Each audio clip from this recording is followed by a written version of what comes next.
महबूबाईच्या नावानं, महबूबाईच्या नावानं आज पुणे आणि पिंपरी चिंचवड परिसरातील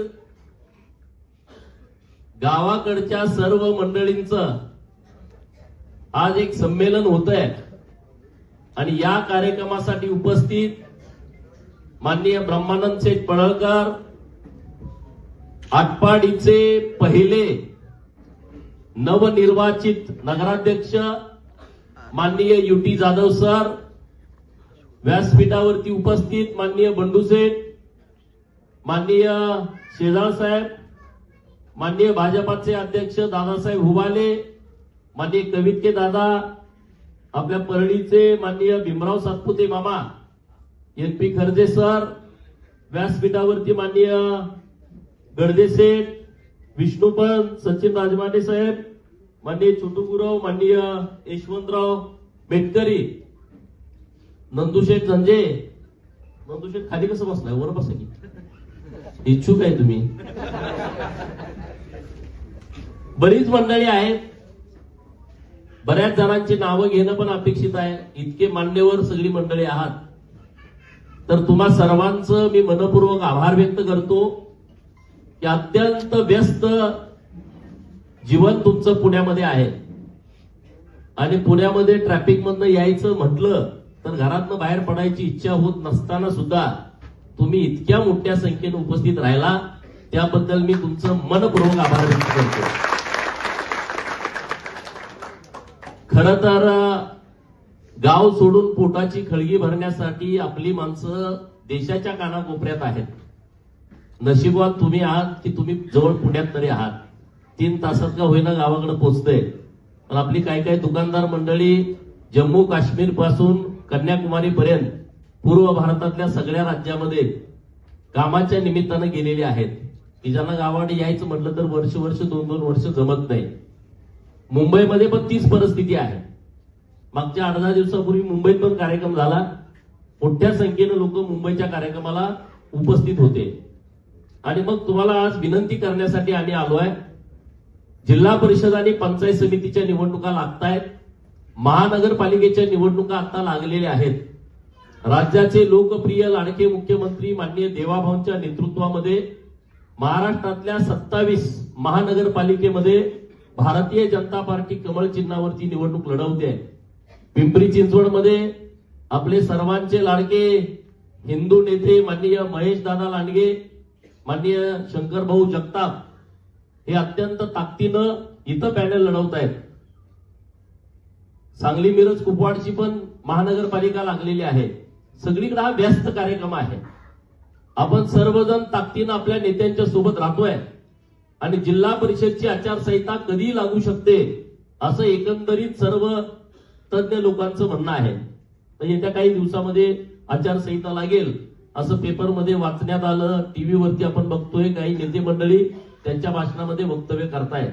म्हणजे रणांगण आता खूप जवळ आलेलं आहे आणि जिल्हा परिषद आणि पंचायत समिती ही कार्यकर्त्यांची निवडणूक आहे आणि या कार्यकर्त्यांच्या निवडणुकीमध्ये आपण सर्वांनी ताकदीनं लक्ष द्यावं अशी तुम्हा सर्वांना विनंती करण्यासाठी आम्ही इकडे आलोय आणि तुम्ही आमची विनंती नक्की मान्य कराल आणि सर्व शक्तीनिशी जसं पहिल्यापासून तुम्ही आम्हाला आशीर्वाद देताय, साथ देताय, पाठबळ देताय, त्याच पद्धतीची साथ, त्याच पद्धतीचं पाठबळ आणि तसाच आशीर्वाद तुम्ही आमच्या सोबत ठेवाल हीच आपल्या सर्वांच्याकडून अपेक्षा आहे.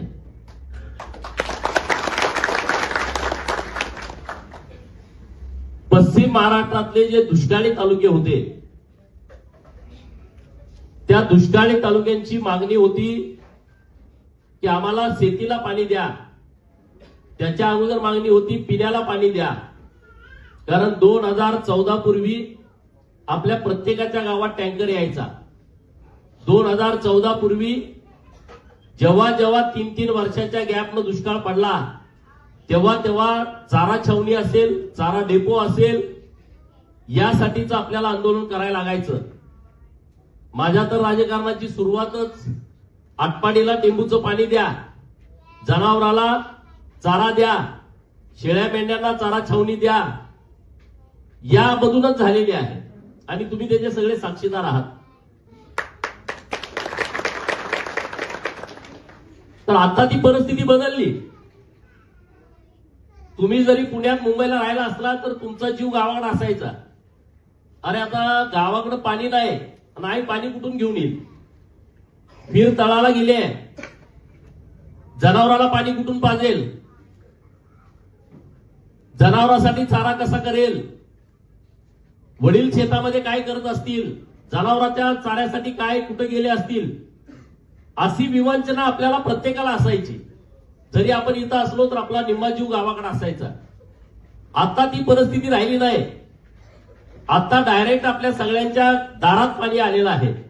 2-4 गावं राहिलेत, आटपाडीतली मानखटाव मध्ये काही गावं राहिलेत, त्यांना 7,000 कोटी रुपयाची देवाभावनी एक टेंबू मधून नवीन योजना मंजूर केलेली आहे आणि त्याचंही काम सुरू आहे.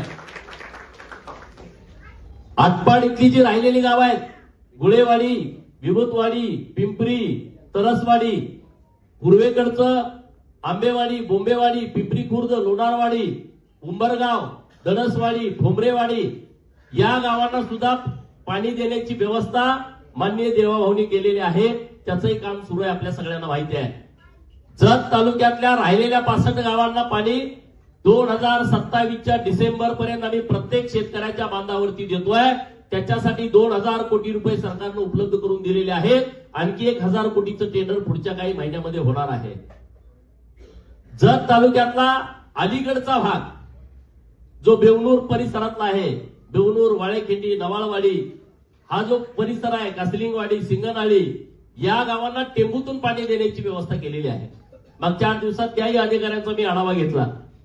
सांगोला तालुक्यातल्या राहिलेल्या गावांना, मंगळवेढा तालुक्यातली 35 गावं, या सगळ्या गावांना पाणी देण्याची व्यवस्था माननीय देवेंद्र फडणवीस साहेबांनी केलेली आहे. आणि हे जे काम आहे ते काम पूर्वी का नाही झालं, का दुर्लक्षित झालं? खाती तर सगळीच होती. जलसंपदा खातं तेव्हाही होतं, मुख्यमंत्रीपद तेव्हाही होतं, केंद्राचं जलसंपदा खातं तेव्हाही होतं, केंद्रामध्ये सरकार तेव्हाही होतं, आताही आहे. सरकार तेव्हाही होतं, सरकार आताही आहे. परंतु देण्याची भावना त्या राज्यकर्त्यांची नव्हती. ती भावना भारतीय जनता पार्टीच्या नेतृत्वाची आहे. म्हणून आज आपल्या गावामध्ये, ओढ्यामध्ये, वगळीमध्ये पाणी वेगवेगळ्या नद्यांचं वाहत आहे. याचं सगळं श्रेय हे राज्य सरकार आणि केंद्र सरकारला जात आहे. मित्रांनो, परिस्थिती बदलली. राजकारणामध्ये आम्ही हे करतो, आम्ही ते करतो, परंतु एखाद्या पिढीच्या जीवनामध्ये आमूलाग्र बदल करणारे निर्णय काय असतात, तर हा पाणी आपल्या लोकांना देण्याचा क्रांतिकारी निर्णय हा माननीय देवाभाऊनी घेतला. हे आपण कधीच त्यांचं उपकार फेडू शकत नाही, कधीच फेडू शकत नाही. अगोदर का नाही जमलं? कारण तसं वजन नाही, तशी भावना नाही.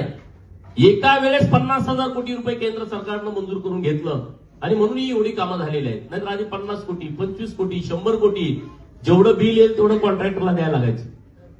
रस्त्यांची अवस्था काय होती 14 पूर्वी आपल्याकडं? माझ्याच घराला जायला रस्ता नव्हता. मी जिथं राहतोय तिथं लोक बोलायचे, अरे ह्याच्याच घराला जायला रस्ता नाही, हा कधी पुढारी आमदार व्हायचा. लोकांशी बोलायची, पण आता आमच्याकडे काही पर्याय नव्हता, आम्ही काही करू शकत नव्हतो. जर मी काम करत होतो, माझ्या घराकडे जायला रस्ता नसेल तर मग आमच्या सरपंचाच्या, आमच्या उपसरपंचाच्या घराकडे जाणार रस्ता असेल का? अर्थात नाही. परंतु आता तुम्ही सगळीकडे बघताय, आपल्या महाराष्ट्रामध्ये सार्वजनिक बांधकाम खात्याच्या माध्यमातून हजारो कोटी रुपयाचा, म्हणजे गेल्या वर्षी तर 70,000 कोटी रुपयाची कामं ही नुसती सार्वजनिक बांधकाम खात्याच्या माध्यमातून झाली. 70,000 कोटी रुपयाची.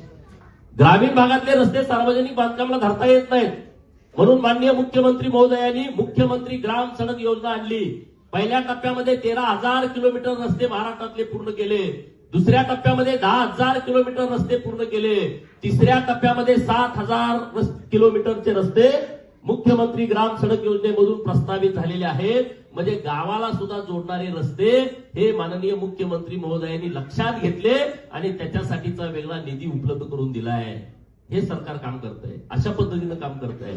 त्याच्या पुढे जाऊन आता मागच्या 15 दिवसापूर्वी निर्णय झाला, जे आपल्या शेतात जाणारे रस्ते आहेत, सीमेवरचे रस्ते आहेत, बांधावरचे रस्ते आहेत, वहिवाटीचे रस्ते आहेत, भावाभावांचे वाद लागलेत, भावकीमध्ये वाद लावलेत आणि म्हणून देवाभाऊनी आणि बावनकुळे साहेबांनी एक निर्णय केला, महसूल खात्यामध्ये एक वेगळं लेखा शीर्ष तयार केलेला आहे आणि त्या माध्यमातून येणाऱ्या मार्च महिन्याच्या बजेटमध्ये त्या माध्यमातून रोजगार हमीतून रस्ता करायला अडचण होते.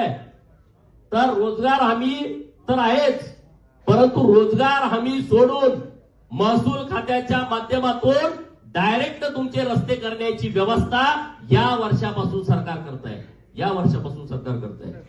कालच आमची एक बैठक झाली, केंद्रीय अध्यक्ष साहेबांनी घेतली होती. जे पी नड्डा साहेब होते, नवीन जे आता नवीन कार्यकारी अध्यक्ष झालेत त्यांच्या नेतृत्वामध्ये, आणि शिवराज सिंगजी चौहान ग्रामविकास खात्याचे मंत्री, आणि त्यांनी आपली जी रोजगार हमी योजना आहे ती अत्यंत चांगल्या पद्धतीने आता बदललेली आहे. येत्या 8 दिवसामध्ये त्याच्याविषयीचं डिटेल सगळं आपल्याकडे येत आहे. म्हणजे रोजगार हमीतून त्याचा विस्तार करणं, त्याची व्यापकता वाढवणं, असा एक केंद्र सरकारनं मोठा निर्णय घेतलाय. काल आमची व्हर्च्युअल मीटिंग होती, त्यामध्ये सगळे मुद्दे आम्हाला कळाले नाहीत, परंतु येत्या आठवड्यामध्ये त्याच्या संदर्भातलं डिटेल काय निर्णय केंद्र सरकारनं घेतलाय तो आपल्याकडे नक्की येईल. आणि त्याच्या माध्यमातून गाव खेड्यामधली जी कामं आपली आहेत ती रोजगार हमी शिवाय दुसरा कुठलाही मोठा पर्याय आपल्याकडे नाही. रोजगार हमीतून आपण अख्खं गाव बदलू शकतो, इतकी क्षमता आणि इतकी ताकद ही या खात्यामध्ये आहे. आणि ती योजना आपल्याला गावागावात लोकांच्या पर्यंत पोहोचवायची आहे. त्यासाठी सुद्धा आपल्याला काम करावं लागणार आहे. आणि म्हणून मित्रांनो, वेगवेगळ्या सरकारच्या योजना आपल्याला मिळत आहेत.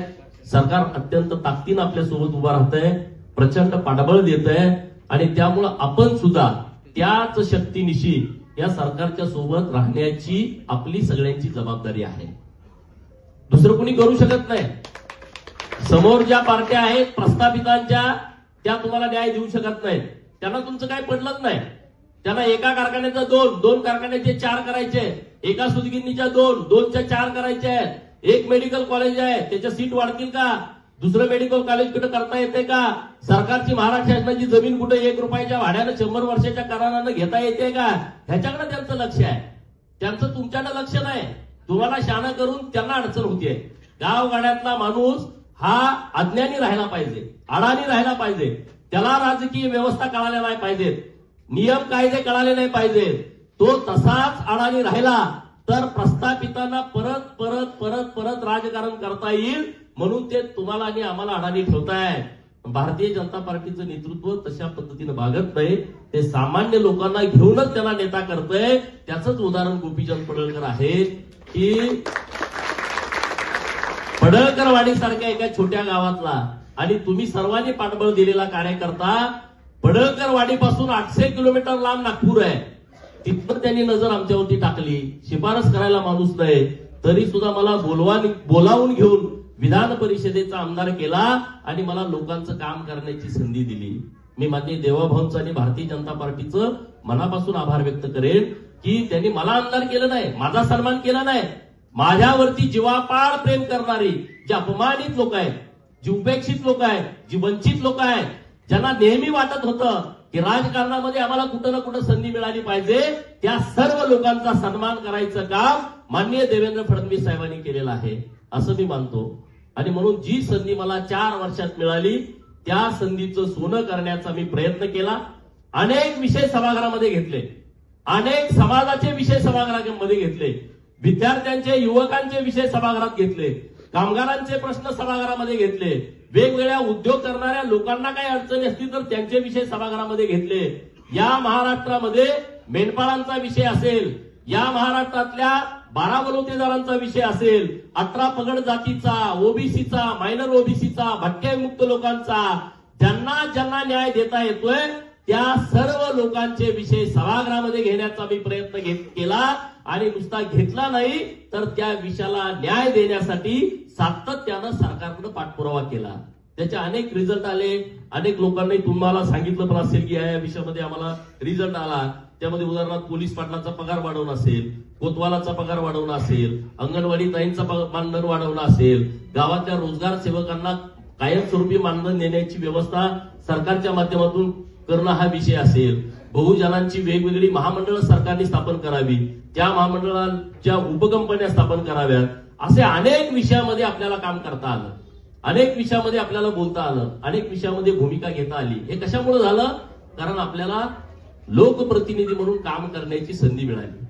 जेव्हा आपण लोकप्रतिनिधी म्हणून सभागृहात बोलतो तेव्हा तो विषय सर्व दूर जातो. आता मी इथं बोलतोय, आपल्या इथं कळेल किंवा काही लोक आपल्याला रिलेटेड असतील ते बघतील, परंतु हेच जर मी सभागृहात बोलत असेल तर सभागृहामध्ये सर्व दूर तिथलं जे काही विषय असतील ते जातात. अरे बाबा, विधान परिषदेत काय झालं, विधानसभेमध्ये काय झालं, हे कायदे करणारं मंडळ आहे आणि त्या कायदे करणाऱ्या मंडळामध्ये मला पहिल्यांदा विधान परिषदेवरती संधी दिली आणि परत 2024ला मला खानापूर आटपाडीमध्ये निवडणूक लढता येत नाही, भाजपला हा मतदारसंघ नाही आणि म्हणून माझ्या नेत्यांनी जत विधानसभा मतदारसंघामध्ये निवडणूक लढण्याची माझ्यासारख्या एका कार्यकर्त्याला संधी दिली आणि त्याचं सोनं करण्याचा मी प्रयत्न केला.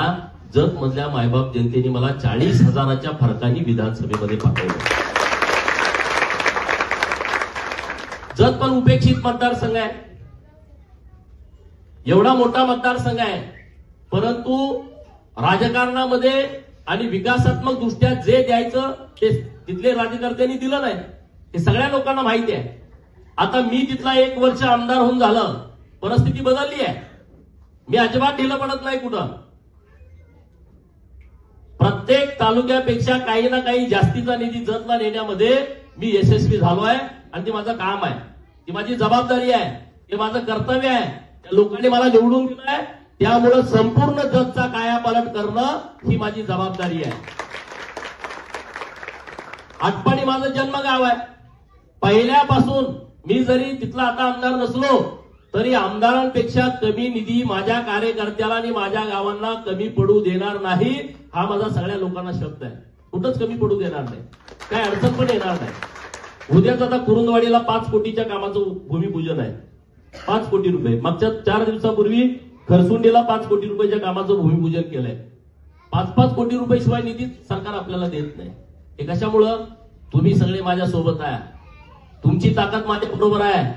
पार्टीला माहित आहे गोपीचंद हा एकटा नाही, गोपीचंद पडळकर बरोबर लाखो लोक आहेत, हे पार्टीला माहित आहे, माझ्या नेत्याला माहित आहे. आणि म्हणून माझा नेता मला निधी देत नाही, ते तुमच्यासाठी देत आहे, तुमचा सन्मान करण्यासाठी देत आहे. जेव्हा मी विधान परिषदेचा आमदार होतो राज्यभर निधी मी दिलाय, राज्यभर. अहिल्या देवींच्या स्मारकाला सर्वात जास्त निधी देणारा आमदार गोपीचंद पडळकर आहे. कुठं पण जिथं कुठं मागेल तिथं मी निधी दिलेला आहे. आणि आता आम्ही 2 कामं हातात घेतोय. पुण्यश्लोक अहिल्यादेवी होळकर यांचा मुंबईमध्ये चर्चगेटला जो पुतळा आहे, अर्थात नाही, परंतु आता तुम्ही सगळीकडे बघताय आपल्या महाराष्ट्रामध्ये सार्वजनिक बांधकाम खात्याच्या माध्यमातून हजारो कोटी रुपयाचा, म्हणजे गेल्या वर्षी तर 70,000 कोटी रुपयाची कामं ही नुसती सार्वजनिक बांधकाम खात्याच्या माध्यमातून झाली. 70,000 कोटी रुपयाची. ग्रामीण भागातले रस्ते सार्वजनिक बांधकामाला धरता येत नाहीत, म्हणून माननीय मुख्यमंत्री महोदयांनी मुख्यमंत्री ग्राम सडक योजना आणली. पहिल्या टप्प्यामध्ये 13,000 किलोमीटर रस्ते महाराष्ट्रातले पूर्ण केले. दुसऱ्या टप्प्यामध्ये 10,000 किलोमीटर रस्ते पूर्ण केले. तिसऱ्या टप्प्यामध्ये 7,000 किलोमीटरचे रस्ते मुख्यमंत्री ग्राम सडक योजनेमधून प्रस्तावित झालेले आहेत. म्हणजे गावाला सुद्धा जोडणारे रस्ते हे माननीय मुख्यमंत्री महोदयांनी लक्षात घेतले आणि त्याच्यासाठीचा वेगळा निधी उपलब्ध करून दिलाय. हे सरकार काम करतंय, अशा पद्धतीनं काम करतंय. त्याच्या पुढे जाऊन आता मागच्या 15 दिवसापूर्वी निर्णय झाला, जे आपल्या शेतात जाणारे रस्ते आहेत, सीमेवरचे रस्ते आहेत, बांधावरचे रस्ते आहेत, वैवाटीचे रस्ते आहेत, भावाभावांचे वाद लागले, भावकीमध्ये वाद लावले आणि म्हणून देवाभाऊनी आणि बावनकुळे साहेबांनी एक निर्णय केला. महसूल खात्यामध्ये एक वेगळं लेखाशीर्ष तयार केलेला आहे आणि त्या माध्यमातून येणाऱ्या मार्च महिन्याच्या बजेटमध्ये त्या माध्यमातून रोजगार हमीतून रस्ता करायला अडचण होते. तर रोजगार हमी तर आहेच, परंतु रोजगार हमी सोडून महसूल खात्याच्या माध्यमातून डायरेक्ट तुमचे रस्ते करण्याची व्यवस्था या वर्षापासून सरकार करत आहे. या वर्षापासून सरकार करत आहे. कालच आमची एक बैठक झाली, केंद्रीय अध्यक्ष साहेबांनी घेतली होती. जे.पी. नड्डा साहेब होते, नवीन जे आता नवीन कार्यकारी अध्यक्ष झाले त्यांच्या नेतृत्वामध्ये, आणि शिवराज सिंगजी चौहान ग्रामविकास खात्याचे मंत्री, आणि त्यांनी आपली जी रोजगार हमी योजना आहे ती अत्यंत चांगल्या पद्धतीने आता बदललेली आहे. येत्या 8 दिवसामध्ये त्याच्याविषयीचं डिटेल सगळं आपल्याकडे येत आहे. म्हणजे रोजगार हमीतून त्याचा विस्तार करणं, त्याची व्यापकता वाढवणं, असा एक केंद्र सरकारनं मोठा निर्णय घेतलाय. काल आमची व्हर्च्युअल मीटिंग होती, त्यामध्ये सगळे मुद्दे आम्हाला कळाले नाहीत, परंतु येत्या आठवड्यामध्ये त्याच्या संदर्भातलं डिटेल काय निर्णय केंद्र सरकारने घेतलाय तो आपल्याकडे नक्की येईल आणि त्याच्या माध्यमातून गाव खेड्यामधली जी कामं आपली आहेत ती रोजगार हमी शिवाय दुसरा कुठलाही मोठा पर्याय आपल्याकडे नाही.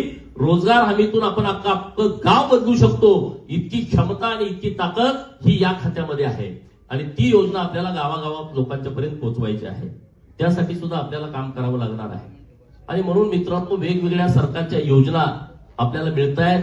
सरकार अत्यंत ताकदीनं आपल्यासोबत उभा राहतंय, प्रचंड पाठबळ देत आहे आणि त्यामुळं आपण सुद्धा त्याच शक्तीनिशी या सरकारच्या सोबत राहण्याची आपली सगळ्यांची जबाबदारी आहे.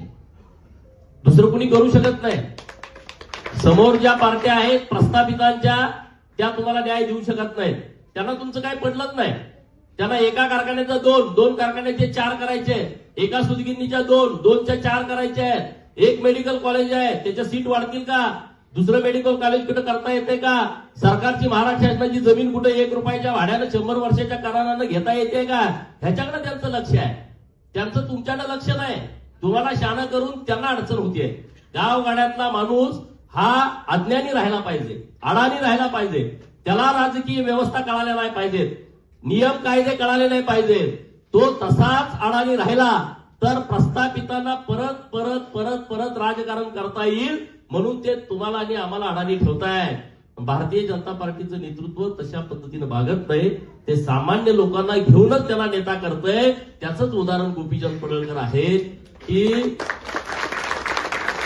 पडळकरवाडी सारख्या एका छोट्या गावातला आणि तुम्ही सर्वांनी पाठबळ दिलेला कार्यकर्ता, पडळकरवाडीपासून 800 किलोमीटर लांब नागपूर आहे. तिथं त्यांनी नजर आमच्यावरती टाकली. शिफारस करायला माणूस नाही, तरी सुद्धा मला बोलावून घेऊन विधान परिषदेचा आमदार केला आणि मला लोकांचं काम करण्याची संधी दिली. मी माननीय देवाभाऊंचं आणि भारतीय जनता पार्टीचं मनापासून आभार व्यक्त करेन की त्यांनी मला आमदार केलं नाही, माझा सन्मान केला नाही. माझ्यावरती जीवापाड प्रेम करणारी जी अपमानित लोक आहेत, जी उपेक्षित लोक आहेत, जी वंचित लोक आहेत, ज्यांना नेहमी वाटत होतं की राजकारणामध्ये आम्हाला कुठं ना कुठं संधी मिळाली पाहिजे, त्या सर्व लोकांचा सन्मान करायचं काम माननीय देवेंद्र फडणवीस साहेबांनी केलेलं आहे असं मी मानतो. आणि म्हणून जी संधी मला 4 वर्षात मिळाली त्या संधीचं सोनं करण्याचा मी प्रयत्न केला. अनेक विषय सभागृहामध्ये घेतले, अनेक समाजाचे विषय सभागृहामध्ये घेतले, विद्यार्थ्यांचे युवकांचे विषय सभागृहात घेतले, कामगारांचे प्रश्न सभागृहामध्ये घेतले, वेगवेगळ्या उद्योग करणाऱ्या लोकांना काही अडचणी असतील तर त्यांचे विषय सभागृहामध्ये घेतले. या महाराष्ट्रामध्ये मेंढपाळांचा विषय असेल, या महाराष्ट्रातल्या 12 बलुतेदारांचा विषय असेल, 18 पगड जातीचा, ओबीसीचा, मायनर ओबीसीचा, भटक्यामुक्त लोकांचा, ज्यांना न्याय देता येतोय त्या सर्व लोकांचे विषय सभागृहामध्ये घेण्याचा मी प्रयत्न केला आणि नुसता घेतला नाही तर त्या विषयाला न्याय देण्यासाठी सातत्यानं सरकारकडे पाठपुरावा केला. त्याचे अनेक रिझल्ट आले. अनेक लोकांनी तुम्हाला सांगितलं पण असेल की या विषयामध्ये आम्हाला रिझल्ट आला. त्यामध्ये उदाहरणार्थ पोलीस पाटलांचा पगार वाढवणं असेल, कोतवालाचा पगार वाढवणं असेल, अंगणवाडी ताईंचा मानधन वाढवणं असेल, गावातल्या रोजगार सेवकांना कायमस्वरूपी मानधन देण्याची व्यवस्था सरकारच्या माध्यमातून करणं हा विषय असेल, बहुजनांची वेगवेगळी महामंडळं सरकारने स्थापन करावी, त्या महामंडळांच्या उपकंपन्या स्थापन कराव्यात, असे अनेक विषयामध्ये आपल्याला काम करता आलं, अनेक विषयामध्ये आपल्याला बोलता आलं, अनेक विषयामध्ये भूमिका घेता आली. हे कशामुळे झालं? कारण आपल्याला लोकप्रतिनिधी म्हणून काम करण्याची संधी मिळाली. जेव्हा आपण लोकप्रतिनिधी म्हणून सभागृहात बोलतो तेव्हा तो विषय सर्व दूर जातो. आता मी इथं बोलतोय, आपल्या इथं कळेल किंवा काही लोक आपल्याला रिलेटेड असतील ते बघतील, परंतु हेच जर मी सभागृहात बोलत असेल तर सभागृहामध्ये सर्व दूर तिथलं जे काही विषय असतील ते जातात. अरे बाबा, विधान परिषदेत काय झालं, विधानसभेमध्ये काय झालं, हे कायदे करणारं मंडळ आहे आणि त्या कायदे करणाऱ्या मंडळामध्ये मला पहिल्यांदा विधान परिषदेवरती संधी दिली आणि परत 2024ला मला खानापूर आटपाडीमध्ये निवडणूक लढता येत नाही, भाजपला हा मतदारसंघ नाही आणि म्हणून माझ्या नेत्यांनी जत विधानसभा मतदारसंघामध्ये निवडणूक लढण्याची माझ्यासारख्या एका कार्यकर्त्याला संधी दिली आणि त्याचं सोनं करण्याचा मी प्रयत्न केला. जत मधल्या मायबाप जनतेने मला 40,000च्या फरकाने विधानसभेमध्ये पाठवलं. जत पण उपेक्षित मतदारसंघ आहे, एवढा मोठा मतदारसंघ आहे, परंतु राजकारणामध्ये आणि विकासात्मक दृष्ट्या जे द्यायचं ते तिथले राज्यकर्त्यांनी दिलं नाही, हे सगळ्या लोकांना माहिती आहे. आता मी तिथला 1 वर्ष आमदार होऊन झालं, परिस्थिती बदलली आहे. मी अजिबात ढिलं पडत नाही कुठं. प्रत्येक तालुक्यापेक्षा काही ना काही जास्तीचा निधी जतला नेण्यामध्ये मी यशस्वी झालो आहे आणि ते माझं काम आहे, ती माझी जबाबदारी आहे, हे माझं कर्तव्य आहे. त्या लोकांनी मला निवडून दिलंय, त्यामुळे संपूर्ण जतचा कायापालट करणं ही माझी जबाबदारी आहे. आटपाडी माझं जन्मगाव आहे. पहिल्यापासून मी जरी तिथला आता आमदार नसलो तरी आमदारांपेक्षा कमी निधी माझ्या कार्यकर्त्याला आणि माझ्या गावांना कमी पडू देणार नाही, हा माझा सगळ्या लोकांना शब्द आहे. कुठंच कमी पडू देणार नाही, काय अडचण पण येणार नाही. उद्याच आता कुरुंदवाडीला 5 कोटीच्या कामाचं भूमिपूजन आहे. 5 कोटी रुपये. मागच्या 4 दिवसापूर्वी खरसुंडीला 5 कोटी रुपयाच्या कामाचं भूमिपूजन केलंय. 5-5 कोटी रुपये शिवाय निधी सरकार आपल्याला देत नाही. हे कशामुळं? तुम्ही सगळे माझ्या सोबत आहे, तुमची ताकद माझ्या बरोबर आहे. पार्टीला माहित आहे गोपीचंद हा एकटा नाही, गोपीचंद पडळकर बरोबर लाखो लोक आहेत, हे पार्टीला माहित आहे, माझ्या नेत्याला माहित आहे. आणि म्हणून माझा नेता मला निधी देत नाही, तो तुमच्यासाठी देत आहे, तुमचा सन्मान करण्यासाठी देत आहे. जेव्हा मी विधान परिषदेचा आमदार होतो, राज्यभर निधी मी दिलाय, राज्यभर. अहिल्या देवींच्या स्मारकाला सर्वात जास्त निधी देणारा आमदार गोपीचंद पडळकर आहे. कुठं पण जिथं कुठं मागेल तिथं मी निधी दिलेला आहे. आणि आता आम्ही 2 कामं हातात घेतोय. पुण्यश्लोक अहिल्यादेवी होळकर यांचा मुंबईमध्ये चर्चगेटला जो पुतळा आहे, परंतु आम्ही लोकांना विनंती केली, अपील केलं. युटी जाधव सर फिरले, त्यांनी मेहनत केली, ब्रह्मानंद शेठ फिरले, आपले भाजपाचे सगळे पदाधिकारी फिरले, अमरशे बापूसाहेब असतील, त्यांचा मुलगा असेल जय देशमुख साहेब, ते फिरले. आणि आटपाडी शहरातल्या लोकांनी विश्वास ठेवला की भाजपानं आम्हाला पाणी दिलंय, भाजपाने आम्हाला रस्ते दिले, भाजपाने आम्हाला सर्व सुविधा दिले, तर पहिल्यांदा भाजपाचा माणूस कमळ चिन्हावरती उभा राहतोय, तर त्याला निवडून द्यायचं. युटी जाधव सर, तुम्ही निवडून आल्यामुळं माझी कॉलर डबल टाईट झाली. जरची मला चिंता नव्हती, जर 100% येणार आम्हाला माहित होतं, कारण डॉक्टर राणी साहेबांचं माझं फिटिंग एकदम पक्क जमलंय. आम्ही तिथं पूर्णपणे व्यवस्था केली होती, रचना केली होती, आम्ही तिथं काम केलंय आणि लोकांना आमच्यावरती विश्वास आहे. जत सारख्या शहराला 40 वर्ष पिण्याच्या पाण्याची जुनी योजना होती, 8-10 दिवस पाणी येत नाही. मी आमदार होण्यापूर्वीच 80 कोटी रुपयाची पाण्याची योजना आम्ही जत शहराला दिली होती. 2000 एकरामध्ये MIDC सरकारकडून घोषित करून घेतलेली आहे आणि आता पुढे ती MIDC आम्ही सरकारकडून सर्व प्रोसेस पूर्ण करून ती कार्यान्वित करण्याचा प्रयत्न करतोय. जतकरांना माहित होतं की गोपीचंदच्या बरोबर जायचं आहे, पण आटपाडीचं गणित जरा वेगळं होतं आणि म्हणून आटपाडीकरांना आम्ही विनंती केल्यानंतर त्यांनी ती मान्य केली आहे. शहरामध्ये आराखडा चुकीचा केला होता. 48च्या 48 आरक्षण एकतर राजेंद्र अण्णा देशमुखांच्या कार्यकर्त्यावरती, नाहीतर गोपीचंद पडळकरांच्या कार्यकर्त्याच्या जमिनीवरती टाकली होती. बघा राजकारण किती घाणेरड असतं. माझ्यासाठी 2006 पासून गोपीचंद पडळकर आमदार व्हावा, 2006ला एका कार्यकर्त्याला वाटतंय की पुढे काळी कुट्ट अंधारी रात्र आहे, अमावस्याच्या रात्री जसा अंधार असतोय तसे अंधार, साला कोण म्हणेल गोपीचंद पडळकर आमदार होईल. 2006ला त्यानं चप्पल घालायचं सोडून दिलं. चप्पल काय घालत नाही हे पण कुणाला माहित नाही, ना बायकोला माहित, ना वडिलांना माहित, ना मित्रांना माहित. चप्पल फक्त घालत नाही. आणि हे कधी कळतंय? गोपीचंद पडळकर 2020च्या मे महिन्यामध्ये आमदार होतोय तेव्हा कळतंय की नारायण पुजारींनी पायात चप्पल का घातली नाही, तर गोपीचंद पडळकर जोपर्यंत आमदार होत नाही तोपर्यंत पायात चप्पल घालणार नाही. अरे असा कार्यकर्ता, दुसरा कार्यकर्ता कटरे 2008 पासून पायात चप्पल घालत नाही. तुम्ही बघितला तो कार्यक्रम, चांदीच्या चपला बनवून मी पायामध्ये घातल्या, त्यांचं पाय धुवून. परंतु त्या नारायण पुजारीच्या जमिनीमध्ये या आटपाडीच्या राजकारत्यांनी 4.5 एकरात आरक्षण टाकलं. बघा, मी त्याला दाखवायचं आहे, गोपीचंदसाठी करतोय ना, तुझ्या रानात आरक्षण टाकतो. अनुष्य वस्ती म्हणून एक वस्ती आहे आपली आटपाडीमध्ये.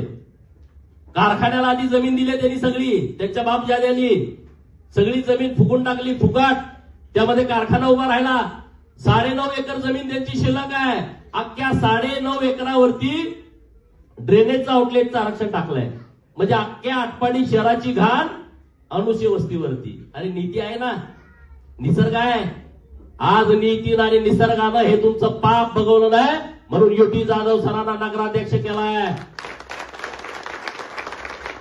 आणि म्हणून ज्यांनी आता आरक्षण टाकली त्यांच्या जागेवरती आता आरक्षण टाकण्यासाठी युटी जाधव सर तुम्हाला लोकांनी नगराध्यक्ष केलंय. रात्रीचा दिवस करा, पण जेवढे माजलेले पुढारी आहेत त्यांच्या पहिला प्लॉट वरती आरक्षण टाका.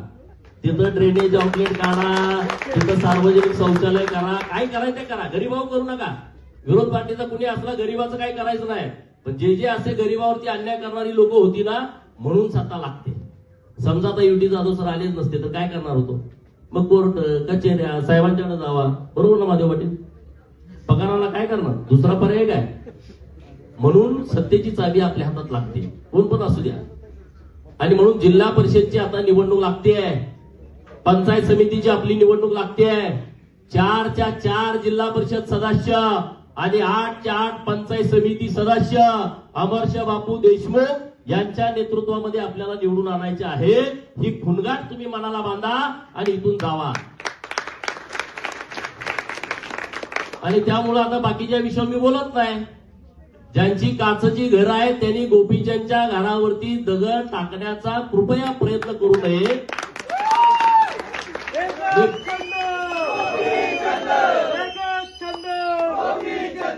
काचची घरं फोडायला वेळ लागत नाही. आम्ही स्लॅबची बंगले पाडतोय. चांगले चांगले जुने प्रस्थापितांचे बुरुज पाडलेले आहेत. त्यामुळे तो विषय आपल्यासाठी महत्वाचा नाही. परंतु कुणाच्या तरी सुपाऱ्या घेऊन गोपीचंदचे आम्ही जिरू मग आमच्या राज्यात हवा होईल असं लई जणांना वाटतंय. गोपीचंद असं करतोय, असं करूया. गोपीचंद असं कपडे घालतोय, तसे घालूया. गोपीचंद गाडी घेतली का आपण बी घेऊया, म्हणजे आपली बी हवा. अशी होत नसते हवा. सगळ्यांनी तेच उद्योग केले असते, सगळ्यांनी तोच धंदा केला असता. तसं होत नाही. गोपीचंदची हवा होते कारण गोपीचंद वरती प्रेम करणारे असे लाखो सरकारी मित्र आहेत.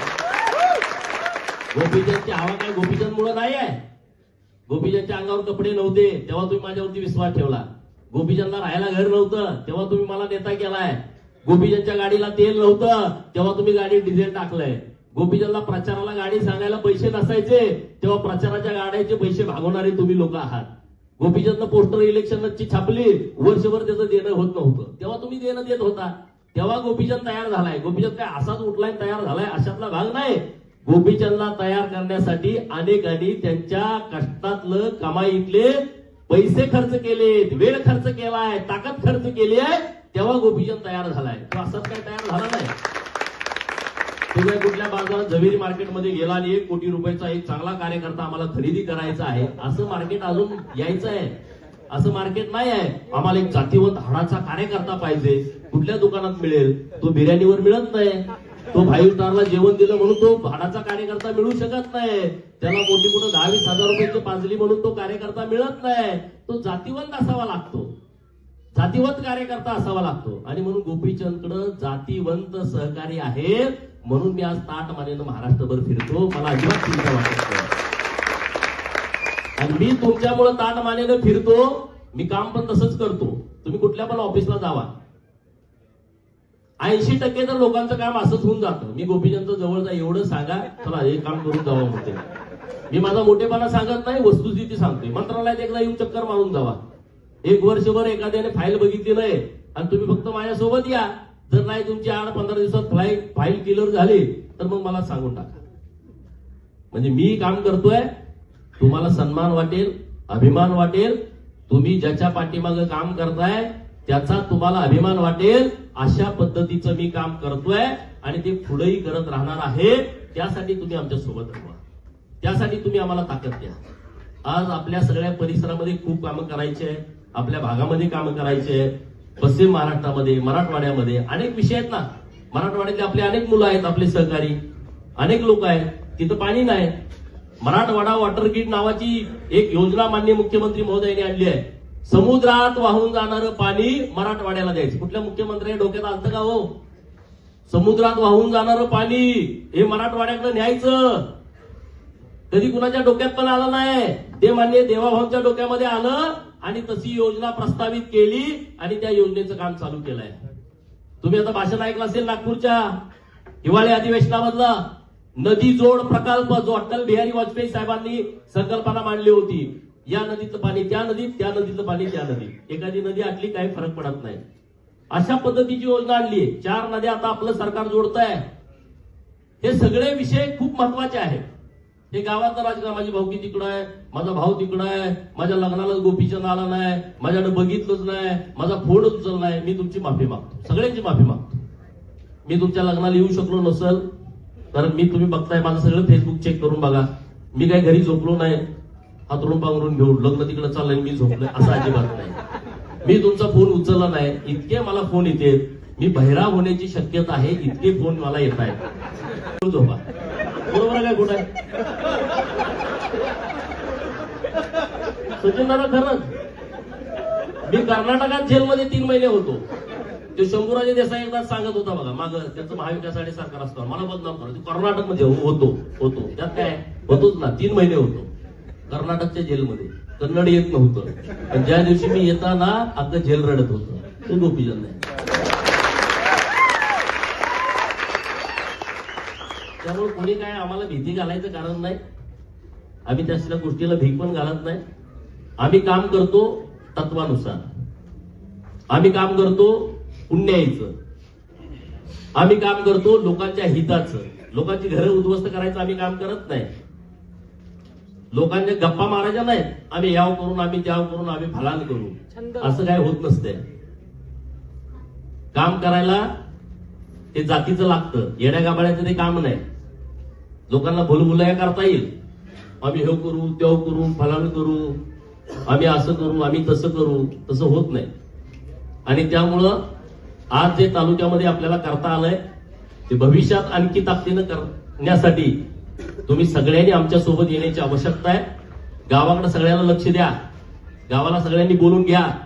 दिगंची, करगणी, खरसुंडी, निंबवडे या ज्या 4 जिल्हा परिषदच्या गटामध्ये आपले जे उमेदवार राहतील XYZ, आज कुणी उमेदवार फिक्स नाही, जेव्हा पार्टी ज्या ज्या लोकांना आपल्या उमेदवार करेल, 8 पंचायत समितीच्या लोकांना, त्या सगळ्यांना ताकदीनं आपल्याला निवडून आणायचं आहे. जत मधल्या 9 सीटा आपल्या निवडून येत आहेत. कुणी काही करायचं करू द्या. जत मध्ये जर 9 येतील, त्याच्या निम्म्यातली 1 कमी तुम्ही तर द्या.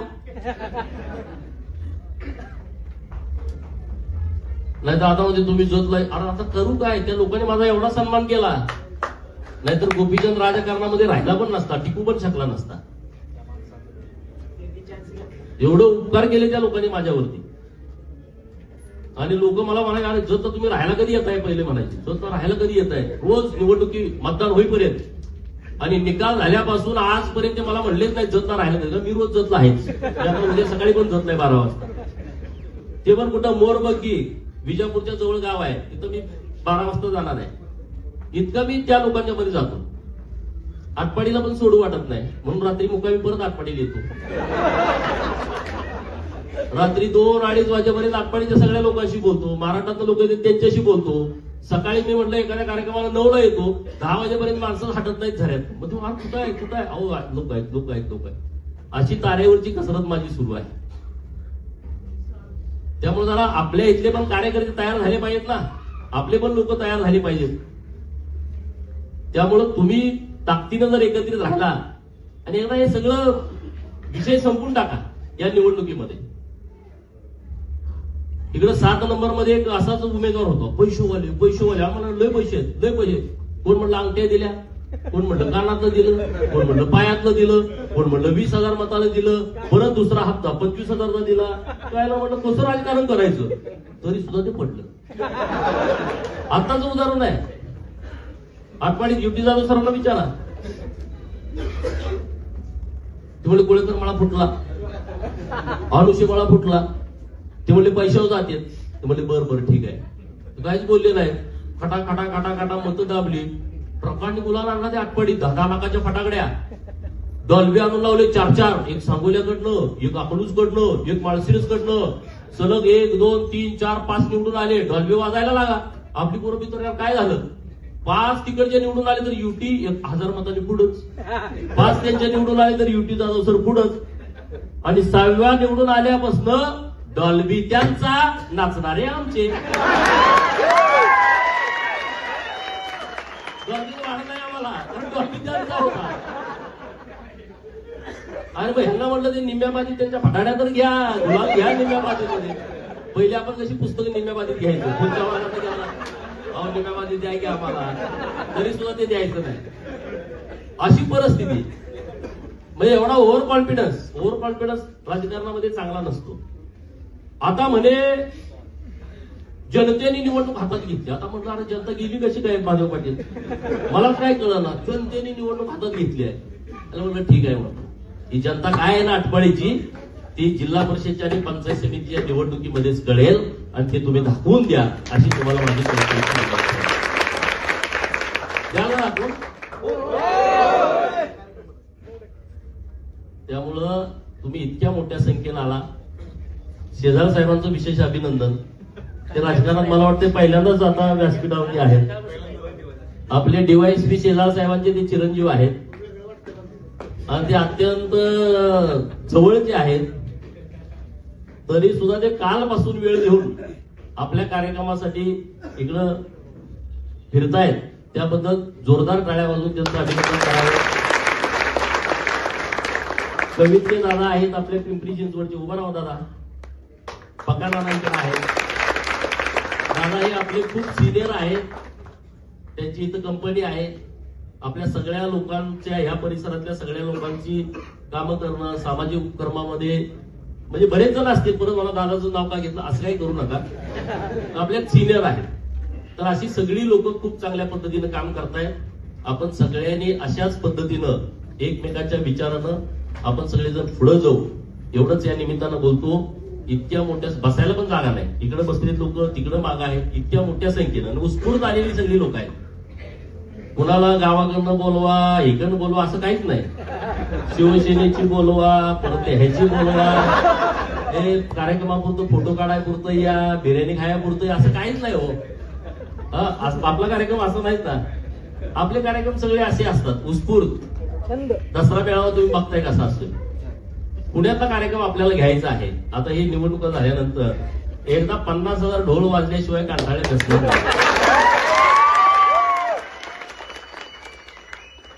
आणि असा कार्यक्रम कुठंच होऊ शकत नाही. सगळ्याकडनं तुम्ही सर्च करून बघा. आणि आम्ही काही नुसतं असंच फेक बोललो नव्हतो. अगोदर 25,000 बोललो, परत तो आकडा 50,000कडे गेला. आणि असं म्हणणं होतं तेव्हा, जर त्या मैदानावरती ढोल वाजायला लागला तर सासवडपर्यंत आवाज जाईल, असं जाणकार ढोल वाजवणाऱ्यांचं म्हणणं होतं. म्हणजे इतकी ताकद आहे आपल्या ढोलामध्ये, इतकी क्षमता आहे.